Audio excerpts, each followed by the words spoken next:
Hi, my name's Megan, and in today's video, I'm going to be sharing 50 airport and airplane hacks so your next flight can be your best flight. Yeah, that sounded better in my head. If you're new here, don't forget to like this video and subscribe for more content. Let's get into it.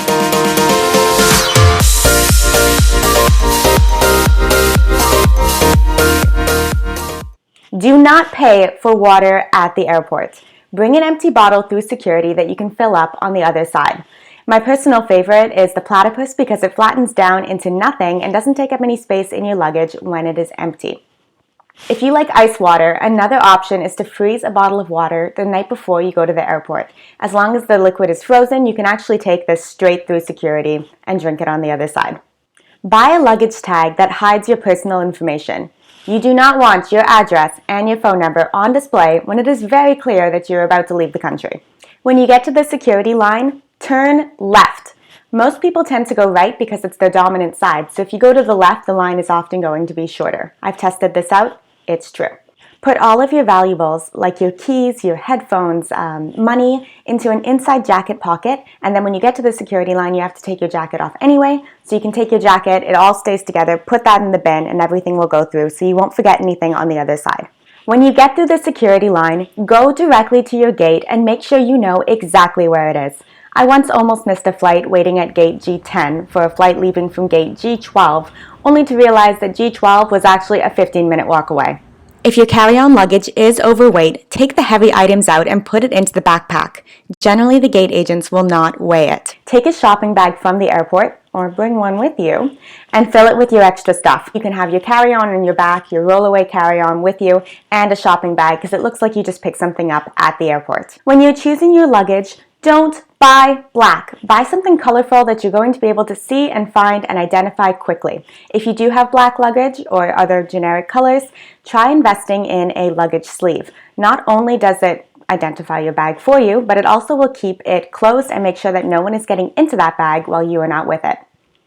Adding the fragile sign to your luggage means that it's actually going to be put on top of all the other luggage, which will usually have it coming out first when you get to your destination. Some airlines will actually compensate you if you've been waiting a long time once you get to your destination to receive your checked baggage. Delta actually gives you 2,500 Sky Miles if you wait 25 minutes or longer for your luggage. Put a tracker into your checked baggage. I personally use the Tile Slim, which is less than $30 on Amazon and will track from a GPS on your phone to show you where your luggage is anywhere in the world. Finding plugs is always a struggle, so bring one of those compact plug extenders with you. Even if you don't need all the plugs, you can probably make some new friends. Nothing is worse than being about to board a long flight and realizing that you have 2% battery left on your phone. If you forgot to bring a charger with you, head to the Lost and Found.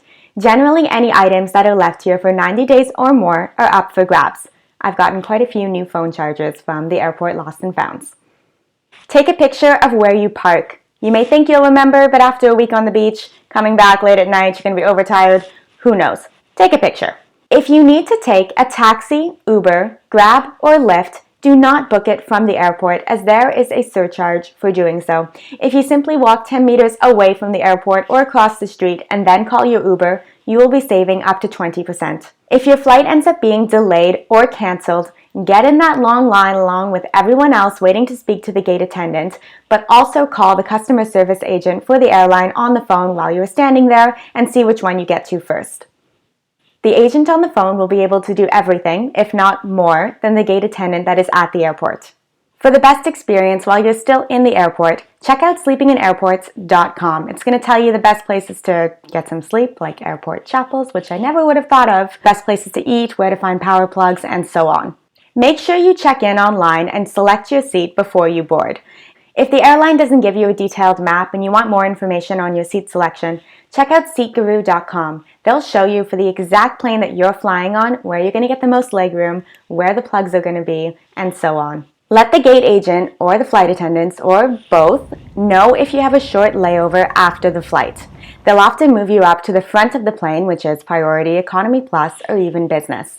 I almost always do have short layovers, but I have never been asked to show proof of this. When they call you up for general boarding, don't jump. Board last. If you board last, you're actually able to scope out all of the free seats and have your pick.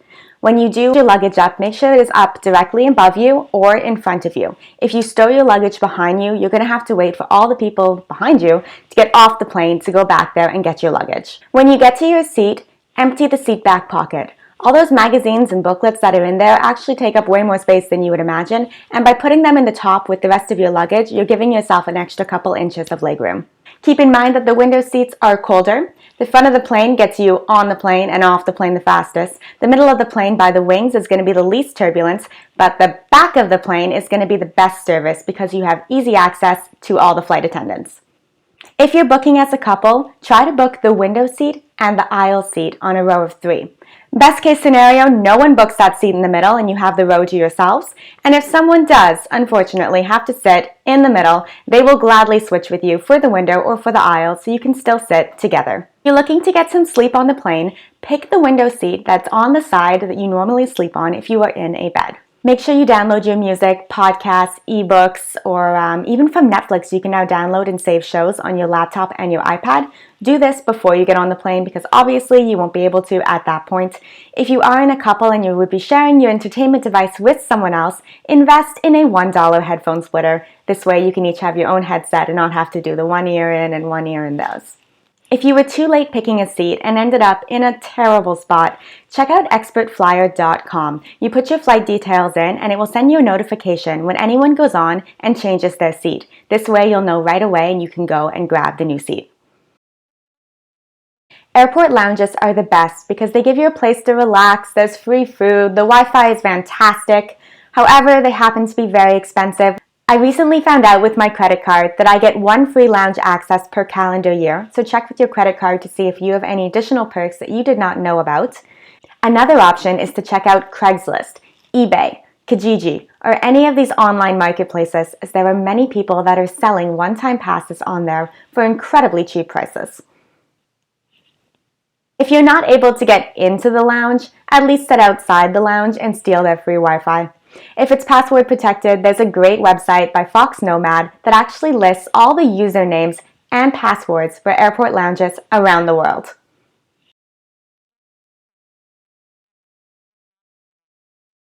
When you go to book your flight or when you check in, consider ordering a special meal.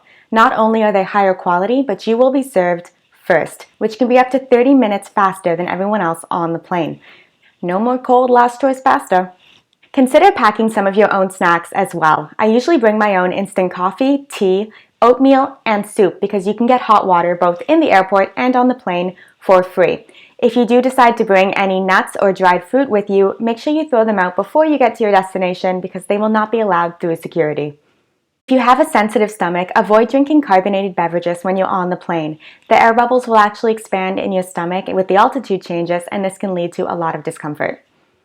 Take gum with you and make sure that you're chewing it during takeoff and landing to avoid that clogged feeling that you get in your ears. Consider bringing a toothbrush, toothpaste, and some face wash. This is especially helpful if you are on a long flight to feel refreshed and ready to go when you land. Make sure you dress in layers because airlines still insist on keeping their airplanes at sub-zero temperatures. Also check out a pair of compression socks because they'll not only help keep your legs warm, they'll improve the circulation on a long flight. A few other things I bring with me would be sunglasses. Even if it is cloudy when you get on the plane, as soon as you get above those clouds, if you want to look out the window, it is going to be so bright. I bring melatonin to help me sleep, as well as an eye mask and earplugs. Another option is one of those pillows. If you want to bring the inflatable one to save space, make sure you don't inflate it all the way up while you're on the ground because with the changes in pressure, it's going to expand and then it may pop. Similar note, if you have one of those water bottles that you press a little button and there's a straw inside of it, make sure that you take the lid off and let the pressure out once you are up into the air because if you click that button, you will have a little fountain coming out of your water bottle. You can always bring an empty pillowcase with you. You can then stuff it with your extra clothes and use it as a pillow. My back generally kills on these uncomfortable plane seats. I'll usually ask the flight attendant for an extra pillow and I will place it between my lower back and the back of the seat. Airplanes are one of the worst places for picking up bugs from other people and getting sick. The best way to combat this is to not touch your face, use hand sanitizer or wet naps frequently, and probably bring some cream with you because your hands will be very dry after all of this. Leave the air vent above you open to help circulate air, and this is the big one, never, ever Eat directly off that tray table that is in front of you.